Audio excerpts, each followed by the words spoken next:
অস্ট্রেলিয়ার বিপক্ষে ব্যর্থতা ভারতের জন্য ছিল বড় এক চপেটাঘাত।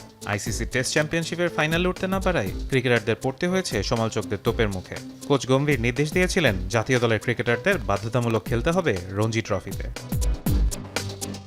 দর্শকদের আগ্রহের কেন্দ্রবিন্দুতে ছিল দিল্লি রেলওয়ের ম্যাচ।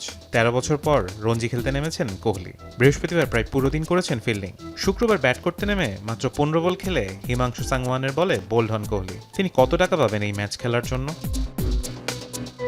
রঞ্জিতে খেলা ক্রিকেটারদের আয়ের বিভিন্ন ভাগ আছে। যেসব ক্রিকেটার ৪০টির বেশি প্রথম শ্রেণীর ম্যাচ খেলেছেন তারা দিন হিসেবে টাকা পান।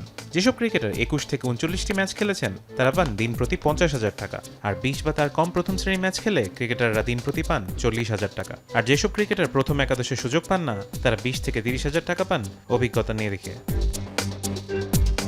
কোহলি রঞ্জি খেলেছেন ২৩টি, টেস্ট খেলেছেন ১২৩টি, প্রথম শ্রেণীর ক্রিকেটে ম্যাচ খেলেছেন প্রায় ১৫০টি।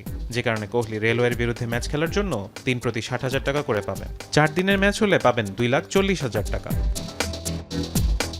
কোহলির মতোই রোহিত, রাহুল, পান্থ, শুভমানরা প্রথম শ্রেণীর ক্রিকেটে ৪০-এর বেশি ম্যাচ খেলেছেন, ফলে তারা সকলেই দিন প্রতি ৬০,০০০ টাকা করে পাবেন। শুধু জয়সাল এখন পর্যন্ত ৩৬টি প্রথম শ্রেণীর ম্যাচ খেলেছেন, যে কারণে তিনি দিন প্রতি পাবেন ৫০,০০০ টাকা।